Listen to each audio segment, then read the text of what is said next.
Can a dog really hold a grudge against someone for years? If you asked most people, they'd probably smile and say, no way. But if you had ever met Max, you might not answer so quickly. Because there was one man who had changed the route he walked to work every single morning for years. Every time Max saw him, everything changed. He would sprint to the front gate, bark as loudly as he could, and never take his eyes off the man. Until he disappeared around the corner. The strange part was, Max never acted that way toward anyone else. To everyone in the neighborhood, he was the sweetest dog.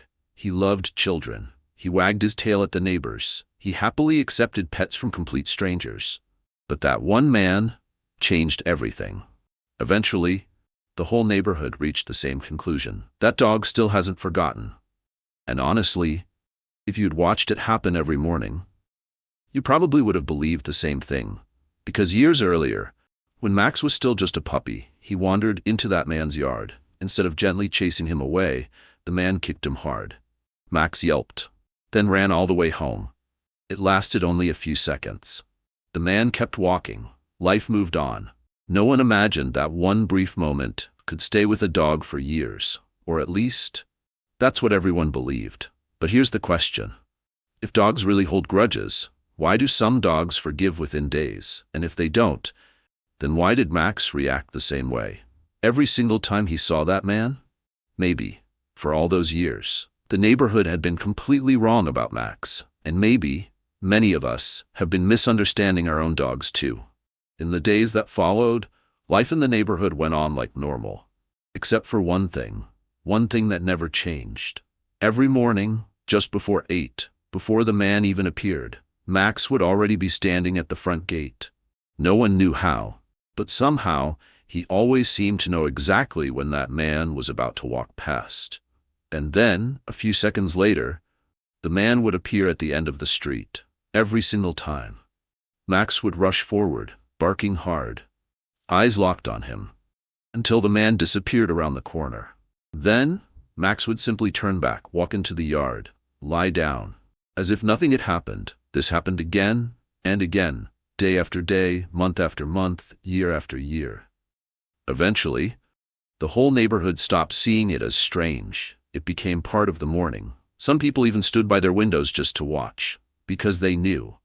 The moment Max stood up, that man was only seconds away. One morning, the owner's young son looked at his father and asked, "Dad, if Max doesn't hate him, why does he do that every day?"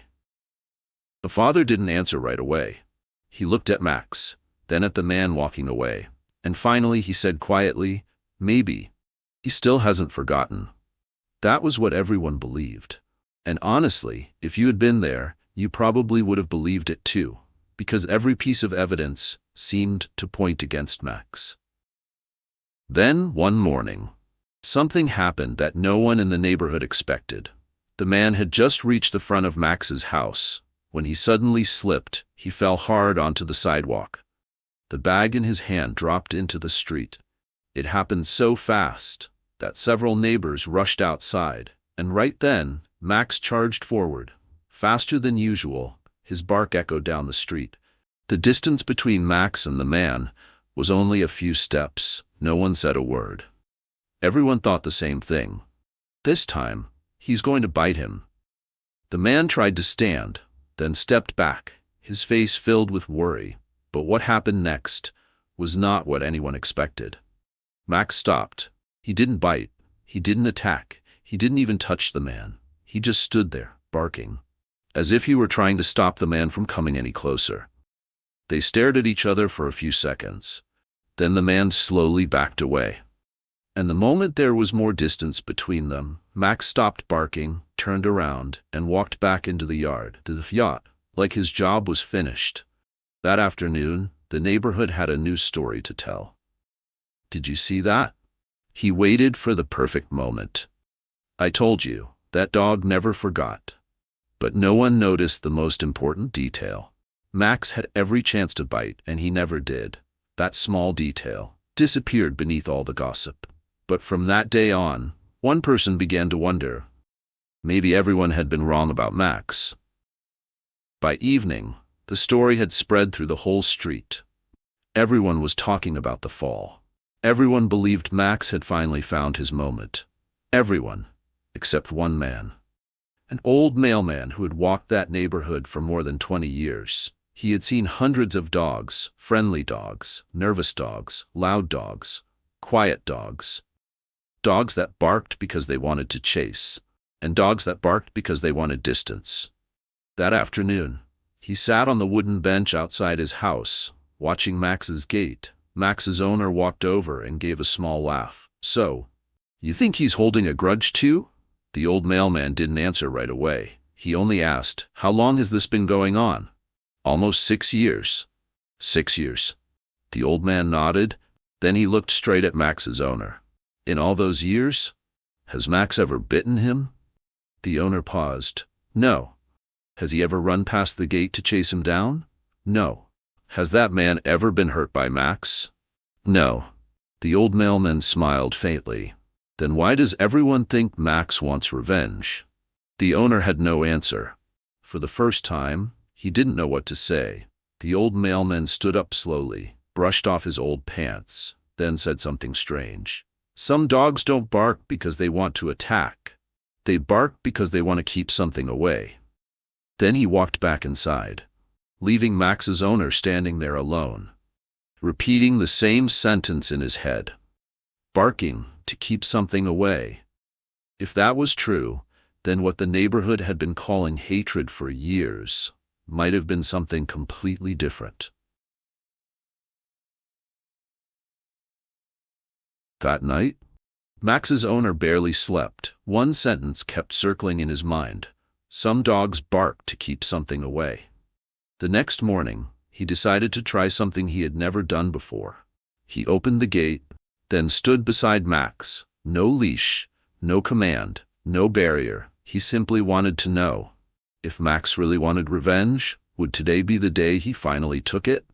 A few minutes later, the familiar man appeared at the end of the street. Max stood up instantly. He moved toward the gate, but this time, there was no gate stopping him.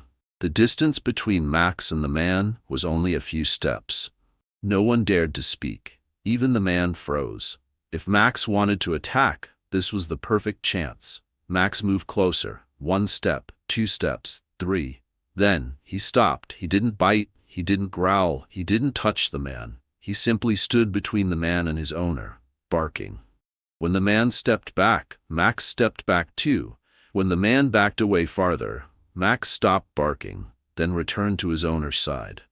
The entire street went silent. No one understood what they had just seen. If Max wanted revenge, that was the chance he had waited 6 years for.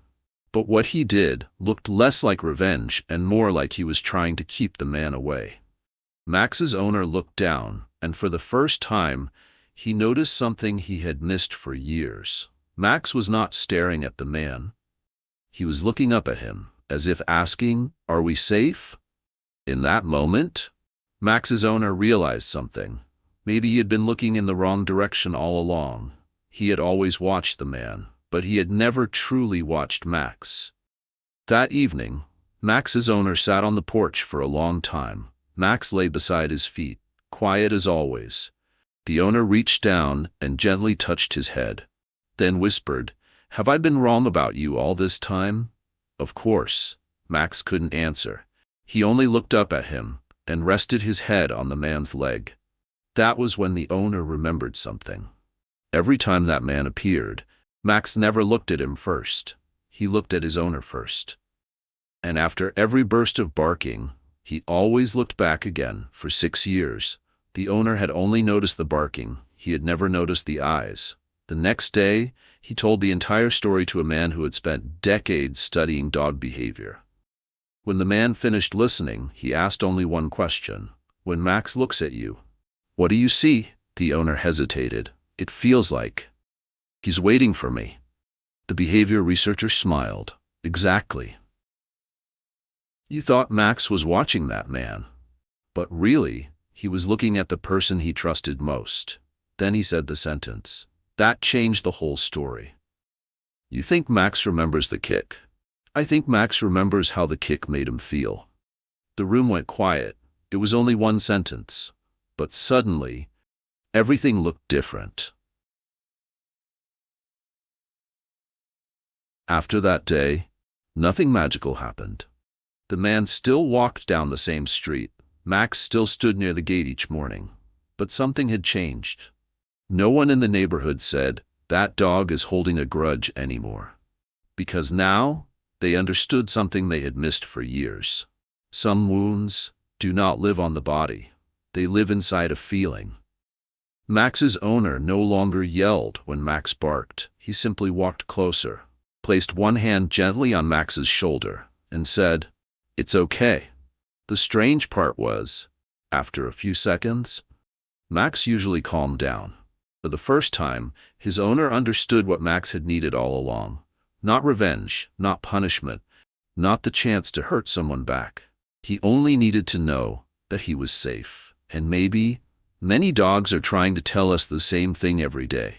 Not only when they bark, but when they tremble, when they back away, when they keep turning their head to look at us. Maybe they are not saying, "I hate that person."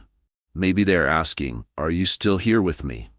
So the next time your dog reacts strongly to someone, don't rush to judge. Don't rush to scold. Watch a little longer.